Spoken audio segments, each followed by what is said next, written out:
नमस्कार. मालिकेच्या पुढील काही भागांमध्ये आपल्याला खूपच जबरदस्त असा ट्विस्ट पाहायला मिळणार आहे. कारण आता प्रियाने प्रेग्नन्सीचं खोटं नाटक केलेलं आहे. कारण तिला जेलमधून बाहेर राहायचं आहे किंवा फॅसिलिटी मिळवायच्या आहेत. त्यासाठी तिने हे सगळं केलेलं कांड आहे. कोणाच्याही लक्षात आलेलं नाही. कारण महिपत तर येऊन इकडे सारखा धमकावत आहे. त्यापेक्षा आपण इथे राहायलाच नको, आपण काहीतरी वेगळं करूया, हा प्लॅन प्रियाने केलेला आहे. आणि त्यामुळेच प्रियाने जेलमधून बाहेर राहण्यासाठी हा जो कांड केलेला आहे तो कांड अर्जुन कशा पद्धतीने उधळून लावणार आहे. आणि अश्विन जो आहे तो सगळ्यांशी उद्धटपणे बोलत आहे, सगळ्यांशी चुकीच्या पद्धतीने वागत आहे. तेव्हा अश्विनची घराबाहेर कशी हकलपट्टी होणार आहे ते आपल्याला पाहायला मिळणार आहे. त्यासाठी प्रेक्षकांनो हा व्हिडिओ शेवटपर्यंत पहा. त्याचबरोबर चॅनलवरती नवीन असाल तर चॅनलला सबस्क्राईब करा, व्हिडिओला लाईक करा. तर इकडे प्रिया जेलमध्ये आहे, महिपत तिथे आलेला असतो आणि महिपत इकडे साक्षीला बाहेर काढण्यासाठी प्रयत्न करत असतो. महिपतने वकिलांना आणलेलं असतं. त्याला वकिलाला इतके पैसे महिपतने दिलेले असतात, काही करून माझी मुलगी या जेलमधून बाहेर आली पाहिजे, एवढंच महिपतचं चाललेलं असतं. आता प्रिया जी आहे ती घाबरलेली असते. कारण महिपतने सांगितलेलं असतं मधुभाऊंचा अर्धा नंबर झालेला आहे, आता तुझा नंबर आहे आणि मगच मी अर्जुन सायलीपर्यंत पोहोचू शकणार आहे. कारण प्रिया कशी आहे हे महिपतला चांगलंच माहिती आहे आणि प्रियाला संपवल्याशिवाय आपण पुढे जाऊ शकत नाही हे सुद्धा महिपतला माहिती आहे. म्हणून तर महिपतने हा सगळा डाव आखलेला असतो. इकडे प्रिया लगेच आता महिपत जातो आणि तिथे अश्विन येतो. अश्विन तर रोज प्रियाला भेटायला येत असतो. म्हणजे प्रेक्षकांनो मला तर कळतच नाहीये की या अश्विनला रोज कशी काय परमिशन मिळते प्रियाला भेटायची. तो रोज प्रियाला भेटायला येतो, प्रियाला भेटतो आणि मग जातो. हे नेहमीच झालेलं आहे, रोज तो भेटायला येत असतो आणि मग आता प्रियाला भेटायचो तिथं आलेला असतो. प्रिया अश्विनशी बोलत असते, अश्विन तू आलास, काय झालं, मिळाला का वकील, असं ती विचारते. आणि त्या क्षणी अश्विन सांगतो की नाही ग मिळाला, अजून कोणी केस घ्यायला तयार नाहीये. असं बोलल्यानंतर मात्र इकडे प्रिया म्हणत असते की अश्विन अश्विन असं म्हणत ती चक्कर येऊन बेशुद्ध पडायचं नाटक करते. पण अश्विन कसं आहे माहिती आपल्याला, जो प्रियाच्या प्रेमात पूर्ण वेडा झालेला आहे आणि अश्विनला खरंच वाटायला लागतं की हे सगळं जे काही घडलंय ना ते प्रियासोबत खरं झालेलं आहे. तो आरडाओरडा करू लागतो की डॉक्टर डॉक्टर बोलवा, इथे डॉक्टर आहेत का कोणी, हिला काय होतंय, हे सगळं अश्विनचं बोलणं चाललेलं असतं. तेव्हा साक्षी म्हणत असते की खरंय का बघा, का हे पण नाटक केलंय, कारण ती किती नाटकी आहे ना ते मला माहिती आहे, असं साक्षी बोलत असते. तेव्हा अश्विन म्हणत असतो की मी फक्त नवरा नाही एक डॉक्टर आहे. कारण तिचं अंग थंड पडत चाललेलं आहे, तिला त्रास होत आहे. परंतु साक्षीला माहिती असतं की हिला त्रास कशाचा होतो, हिने 2 दिवस खाल्लेलं नाहीये, ही गोष्ट साक्षीला चांगलीच माहिती असते. त्याच वेळी तिथे हवालदार येतात, तिला उचलतात आणि तिथे बाकड्यावरती घेऊन जातात. तिथे डॉक्टरही आलेले असतात आणि डॉक्टरही चेकअप करू लागतात.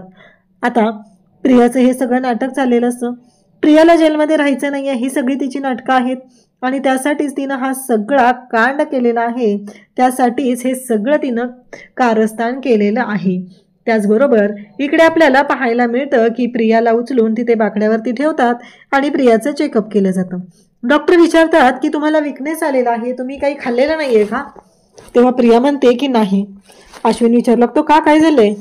तेव्हा प्रिया म्हणते की मला खाऊच वाटत नाहीये, 2 दिवस झालं मला अजिबात खाण्याचीच इच्छा होत नाहीये काही. हे ऐकल्यानंतर अश्विनलाही धक्का बसलेला असतो. अश्विन म्हणतो का ग असं काय झालंय तन्वी, तुला खायची इच्छा का होत नाहीये, हे अश्विन विचारू लागतो. तेव्हा मात्र प्रिया तिथे शांतच बसते, ती काहीच बोलत नाही. कारण तिला माहिती असतं की तिनं जर काय बोलली तर तिची वाट लागणार, हे मात्र तेवढंच नक्की असतं. तेव्हा मात्र अश्विन तिला विचारतो आणि डॉक्टरांच्या पुढं, म्हणजे आता तिथे लेडीज डॉक्टर आलेले आहेत ना, तिथे काही बोलायचं नाही असं प्रियाने ठरवलेलं असतं आणि ती शांत राहते. इकडे अर्जुन जो आहे तो विचार करत असतो की काय करायचं, सायली आणि मम्माला जर एकत्र आणायचं असेल तर मला काय करावं लागेल, हा प्रश्न अर्जुनला पडलेला असतो. अर्जुन मात्र याच गोष्टींचा विचार करू लागलेला असतो. तेव्हा अर्जुन आता अस्मिता आणि त्याचबरोबर प्रताप या दोघांची मदत घ्यायचं ठरवतो आणि त्यांच्या मदतीने हे आपल्याला करता येते का हा सगळा प्लॅन त्याचा चाललेला असतो. त्यासोबतच इकडे पाहायला मिळतं की प्रताप म्हणतो काय झालंय नक्की, तुला काय म्हणायचंय अर्जुन. तेव्हा अर्जुन म्हणतो की डॅड तुम्ही वरती या ना, मला तुम्हाला काही गोष्टी सांगायच्या आहेत. असं जेव्हा बोललं जातं तेव्हा मात्र प्रताप म्हणतो की ठीक आहे मी आलो वरती, असं प्रताप सांगू लागतो. त्यासोबतच अर्जुन त्याचबरोबर अस्मिता हे सगळेजण तिथं जमलेले असतात आणि सगळेजण आता मिळून पुढचं नक्की काय करायचं आहे हे सगळं चाललेलं असतं. आणि त्यासोबतच इकडे पाहायला मिळतं ते म्हणजे सायली सुद्धा आता तिथं आलेली असते आणि सायली एकाच गोष्टींचा विचार करत असते की काय करू, मधुभाऊंची तब्येत कशी राहिली पाहिजे, मधुभाऊंना बरं कसं करता येईल, ह्याच विचारात सायली असते. त्यामुळे सायलीच्या डोक्यात काहीही गोष्टी आलेल्या नसतात. त्यासोबतच इकडे पाहायला मिळतं ते म्हणजे अर्जुन आता विचार करत आहे. तो म्हणत आहे की मम्मा, खरंच तू ना खूप छान हे केलेलं आहे आणि मला माहिती आहे की सायलीने सुद्धा आता मूव ऑन व्हायचं ठरवलेलं आहे. सायलीने आता मधुभाऊ काही झालं तरीही मधुभाऊंनी आपल्याला जे शिकवलेलं आहे आणि त्याचबरोबर मधुभाऊंनी आपल्याला सांगितलेलं आहे की नक्की काय झालेलं आहे आणि त्यासोबतच या सगळ्या गोष्टींबद्दल बोलणं चाललेलं असतं. मधुभाऊंनी नेहमी सांगितले रडायचं नाही लढायचं. आता मी ठरवले की मधुभाऊ लवकरच बरे होणार आहेत आणि त्याच्या आधी मी रडणार नाही, मी लढणार आहे, असं बोलणं चाललेलं असतं.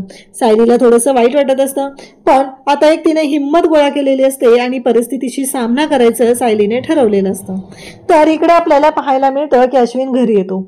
अश्विन प्रियाची तब्येत बिघडली हे सगळ्यांना सांगू लागतो. पूर्णाजी म्हणते बास झाली नाटकं, कारण तू काय आहे कसं आहे आम्हाला सगळं चांगलं माहिती आहे, कारण तू कोणत्या थराला जाऊ शकतो ना या गोष्टी मला चांगल्याच माहिती आहेत, असं बोलणं चाललेलं असतं.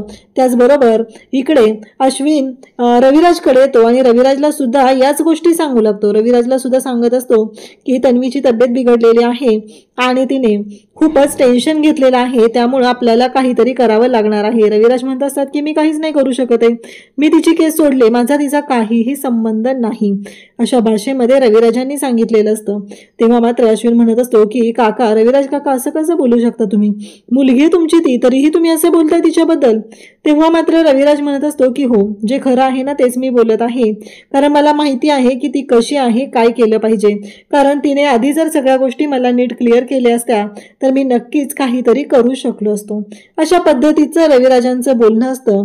आणि इकडे पूर्णाजीने सुद्धा ठरवलेलं असतं की नाही, काही झालं तरीही या सगळ्याला आपण बळी पडायचं नाही, असं सगळं पूर्णाजीचं ठरलेलं असतं. त्यासोबतच इकडे पाहायला मिळतं ते म्हणजे आता अश्विन पुन्हा भेटायला जातो प्रियाला आणि प्रियाला म्हणत असतो की काय झालं तन्वी, तू 2 दिवस झालं का काय खाल्लेलं नाहीये. तेव्हा प्रिया मात्र अश्विनला म्हणू लागते की अश्विन, मला तुला एक गोष्ट सांगायची आहे. इकडे पूर्णाजी त्याचबरोबर घरातले सगळेजण विचार करत असतात, या परिस्थितीतून स्वतःला सावरण्याचा प्रयत्न करत असतात, पण ही प्रिया रोज काहीतरी नवीन नाटक करत असते आणि हा अश्विन येऊन घरी तमाशा घालत असतो.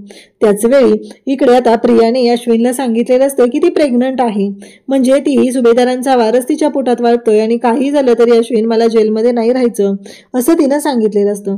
तेव्हा साक्षीला भेटायला महिपत आलेला असतो. महिपत म्हणत असतो की हे बघ साक्षी, अजिबात विचार करायची गरज नाही, सगळं काय ते तुझ्या मनाप्रमाणे होणार आहे, लवकरच तू या जेलच्या बाहेर असणार आहेस, असं बोलणं चाललेलं असतं.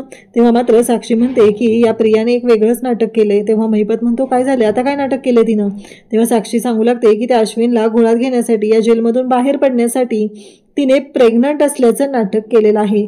महिपत म्हणतो की ठीक आहे ना, करू दे, तिला काय करायचंय ते, आपल्या वकील साहेबांनी जर तिला अडकवायचं ठरवलं ना तर ती अडकणार आहे, एवढं लक्षात ठेवायचं आहे. काही झालं तरीही आपण कोणत्या गोष्टीमध्ये बळी पडायचं नाही, असं इकडे आता महिपतने सांगितलेलं असतं. आणि तेव्हा मात्र इकडे साक्षी म्हणत असते की चालेल. साक्षीला महिपत म्हणत असतो की हे बघ कसं आहे, काही झालं तरीही मी तुला सांगितलेलं आहे ना त्याच पद्धतीने गोष्टी होणार आहेत, या सगळ्या गोष्टी बोलणं चाललेलं असतं. तेव्हा साक्षी सुद्धा सुखावते आणि महिपतला म्हणत असते की चालेल अण्णा, तुम्ही जसं म्हणाल ना तसंच असेल, असं साक्षीने सांगितलेलं असतं. साक्षी आता विचार करायला लागलेली असते. साक्षी म्हणत असते की नाही, काही झालं तरीही आता मला या जेलच्या बाहेर निघावंच लागणार आहे आणि मला खात्री अण्णा, तुम्ही मला या जेलच्या बाहेर काढणार आहात. पण प्रियाची अवस्था मात्र वाईट होत असते. त्याचबरोबर इकडे हवालदार जे असतात त्यांच्याशी महिपत बोलतो, त्यांना 4 पैसे देतो आणि सांगू लागतो की ह्या सगळ्या गोष्टी ज्या आहेत ना त्या कुठंतरी थांबल्या पाहिजेत, कारण कुणीही येतं डायरेक्ट आतमध्ये जातं, हे तुम्हाला पटतं का, आणि हे जर वर कुठं तक्रार केली तर काय करणार आहात तुम्ही, अशा पद्धतीने इकडे बोलणं सुरू झालेलं असतं. आणि त्यासोबतच साक्षी पाहत असते. प्रियाची नाटकं मात्र सुरू असतात. जाम खुश राहत असते, कारण तिने आता अश्विनला चांगलंच घोळात घेतलंय. तिला वाटत असते की माझं कोणी काहीच बिघडवू शकत नाही. परंतु प्रियाचं सत्य मात्र समोर येणार असतं. अश्विन तिथे येतो आणि प्रिया पुन्हा रडायचं नाटक करते. ती म्हणते की अश्विन काय करायचं, माझ्यावर खोटारडे आरोप लागलेले आहेत आणि माझ्याबरोबर आपलं बाळ सुद्धा या जेलमध्येच येत आहे. त्या जेलमध्येच लहानाचं मोठं होणार का? मला सांग ना अश्विन, माझं काय चुकलं होतं? मी खोटं बोलले, माझ्या स्वतःचा जीव वाचवण्यासाठी खोटं बोलले, कारण त्या महिपतनं मला धमकी दिलेली होती म्हणून मी खोटं बोललेले होते. पण बघितलं ना हे सगळं काय झालेलं आहे, असं प्रिया बोलू लागते आणि ती रडत असते. तेव्हा अश्विन म्हणतो काळजी करू नको, रडायची काहीच गरज नाहीये, कारण तुझ्यावरती वेळ येणार नाही, कारण लवकरच मी तुला या सगळ्यातून बाहेर काढत आहे.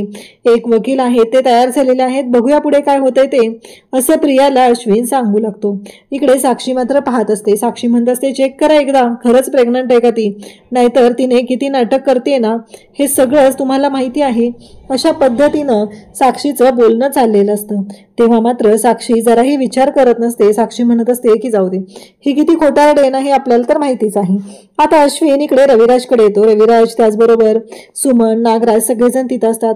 अश्विन म्हणत असतो की रविराज काका, मला तुला काहीतरी सांगायचंय, कारण तन्वी काल चक्कर येऊन पडली होती, पण ती कशाने चक्कर येऊन पडली होती ही गोष्ट आपल्याला माहिती नव्हती. तर त्याचे एकमेव कारण आहे ते म्हणजे तन्वी आणि मी, आम्ही दोघं आई बाबा होणार आहोत. तेव्हा मात्र रविराज म्हणतो काय सांगतोयस? तेव्हा रविराज शेवटी एक वडील आहेत, त्यांना वाटू लागतं की आपली मुलगी आई होणार आहे, आपण आजोबा होणार आहोत. पण पुन्हा रविराज स्वतःला शांत करतात आणि ते म्हणतात की हो अश्विन, कसं आहे, तिनं आई होणार आहे या गोष्टीवरून जर तुम्हाला म्हणत असशील की तिनं आई होणार आहे तर मी तिचा जामीन केला पाहिजे किंवा तिला जेलमधून बाहेर काढलं पाहिजे, तर ते शक्य नाही, ही गोष्ट होऊ शकत नाही. अशा पद्धतीने इकडे रविराजने स्पष्टपणे सगळं सांगितलेलं असतं. तेव्हा मात्र अश्विन म्हणत असतो की प्लीज रविराज काका तू बघ ना काहीतरी, कारण दुसरं काही करता येते का बघ, दुसरं कोण आहे का ते सांग, असं इकडे अश्विन बोललेला असतो. तेव्हा मात्र रविराज म्हणत असतात की तू दुसऱ्या वकिलाकडे जा, पण मी काहीच मदत करू शकत नाही. इकडे रविराजने खरं तर डोक्याला हात लावलेला असतो. रविराज आता म्हणतात की आता सुभेदारांच्या घरी जाऊया, तिथं सगळ्यांना भेटूया. आणि तेव्हा मात्र इकडे रविराज सुभेदारांच्या घरी आलेले असतात आणि मग सुभेदारांच्या घरी आल्यानंतर रविराज म्हणतात की मला ना तन्वीच्या रूममध्ये जायचं आहे. आणि मग तन्वीच्या रूममध्ये जायला रविराज निघतात. तन्वीच्या रूममध्ये गेल्यानंतर त्यांना तन्वीचा मोबाईल तिथं दिसतो आणि त्या मोबाईलमध्ये जो व्हिडिओ असतो ते पाहून रविराजांच्या पायाखालची जमीन सरकते. रविराज तो मोबाईल घेतात आणि तो घेऊन खाली येतात, कारण त्याच्यामध्ये तिने बनवलेला व्हिडिओ असतो जो मी तन्वी नाहीये, मला नागराज आणि महिपतने प्लॅन केले वगैरे ह्या सगळ्या गोष्टी त्याच्यामध्ये असतात. आणि तशातलाच एक व्हिडिओ असतो ज्याच्यामध्ये फक्त एवढंच असतं की नाहीये मी तन्वी नाहीये, कारण जो सायलीने व्हिडिओ बनवायला तिथं ठेवलेला होता तशाच पद्धतीचं प्रियाच्या मोबाईलमध्ये सुद्धा रेकॉर्डिंग झालेलं असतं. आणि त्या ऑडिओमध्ये ती म्हणत असते की तुझ्या मुलीला वाचवण्यासाठी हे सगळं केलेलं आहे. तर तिकडून महिपत बोलत असतो की तुला सुद्धा ऐशारामात राहायचं होतं म्हणून हे सगळं केले. रविराज तो मोबाईल घेतात आणि खाली येतात. सगळ्यांना धक्का बसतो की आज हे सगळं काय चाललेलं आहे. आणि त्याच वेळी इकडे जेव्हा रविराज येतात तेव्हा तो मोबाईल पाहतात आणि पूर्णाजी त्याचबरोबर सगळेजण तिथं असतात. सगळ्यांना तो मोबाईल दाखवला जातो. तेव्हा अर्जुन म्हणतो की कसं आहे माहिती आहे का सिनियर, आम्हाला सगळ्यांना माहिती आहे की तन्वी कशी आहे, कारण तन्वी कोणत्याही थराला जाऊ शकते हे आम्हाला माहिती आहे, पण तुला ती फसवू शकेल असं कधी स्वप्नातही वाटलेलं नव्हतं. हे बोलणं चाललेलं असतं. अर्जुनला सुद्धा धक्का बसलेला असतो. तेवढ्यात अश्विन तिथे येतो आणि अश्विन म्हणतो की माझ्या रूममध्ये जायची हिंमत कोणी केली, माझ्या तन्वीच्या कपाटाला कोणी हात लावलेला आहे, तिच्या मोबाईलला कोणी हात लावलाय. रविराज म्हणतात की ती माझी मुलगी आहे आणि मला तो अधिकार आहे, तो माझा अधिकार कोणीही हिरावून घेऊ शकत नाही, एवढं लक्षात ठेव, असं इकडे रविराज ठणकावून सांगतात. आणि मग या अश्विनचं थोबाड बंद केलं जातं. त्यानंतर इकडे आपल्याला पाहायला मिळतं की जेव्हा या सगळ्या गोष्टी घडत असतात तेव्हा मात्र इकडे पूर्णाजी त्याचबरोबर सगळेजण बोलत असतात, सगळेजण तिथं असतात. आणि मग पूर्णाजी म्हणत असते की नाही, काही झालं तरी हे शक्य नाही, असं पूर्णाजीचं म्हणणं चाललेलं असतं. पूर्णाजी भयानक चिडलेली असते आणि पूर्णाजी म्हणत असते की आता मी शांत राहणार नाही, असं म्हणत पूर्णाजी म्हणते की अश्विन बाद झालं, प्रत्येक वेळेस तू त्या मुलीची वकिली करत असतो ना, तू आत्ताच्या आत्ता या घरातून चालता हो, कारण तू या घरात राहण्याच्या लायकीचा नाहीये, असं पूर्णाजी म्हणते. त्याचबरोबर प्रताप म्हणतो तर इकडे अश्विन जो आहे तो अर्जुनच्या अंगावर स्वतःहून जात असतो. तो म्हणत असतो की नाही, तुम्ही फसवले, माझ्या तन्वीला तुम्ही फसवलेलं आहे. आणि अर्जुनला आणि सायलीला तो ओरडायला सुरुवात करतो. त्यांच्या नावाने जणू काही खडे फोडत असतो असं त्याचं चाललेलं असतं. कारण त्याचं म्हणणंच असतं की तुम्ही सगळ्यांनी मिळून माझ्या तन्वीला फसवलेलं आहे, तुम्हाला मी सोडणार नाही, अशा पद्धतीने त्याचं बोलणं चालू झालेलं असतं. आणि अश्विनचं हे सगळं बोलणं ऐकून सगळ्यांना धक्का बसलेला असतो. तेव्हा पूर्णाजी म्हणते की बाद झालं, हे घर माझं आहे, तू आत्ताच्या आत्ता घराच्या बाहेर व्हायचे. प्रतापनेही तेच सांगितलेलं असतं. आणि रविराज सुद्धा म्हणतात की अश्विन बाद झालं, कारण सगळ्यांबरोबर वाद घालणं बंद कर. आता तुझ्या समोर व्हिडिओ आलेला आहे तरीही तू विश्वास ठेवत नाहीये, आणि हा मोबाईल तिचाच आहे तरीही तू त्याच्यावर विश्वास ठेवत नाहीये. त्यावर अश्विन म्हणत असतो की नाही, माझा नाहीये या गोष्टींवरती विश्वास, मी सांगतोय ना तुम्हाला स्पष्टपणे, मला नाही पटत हे सगळं, असं अश्विन बोलतो. आणि तेव्हा मात्र सगळ्यांना धक्का बसलेला असतो. अशाच अपडेटसाठी चॅनलशी कनेक्ट राहा. थँक्यू.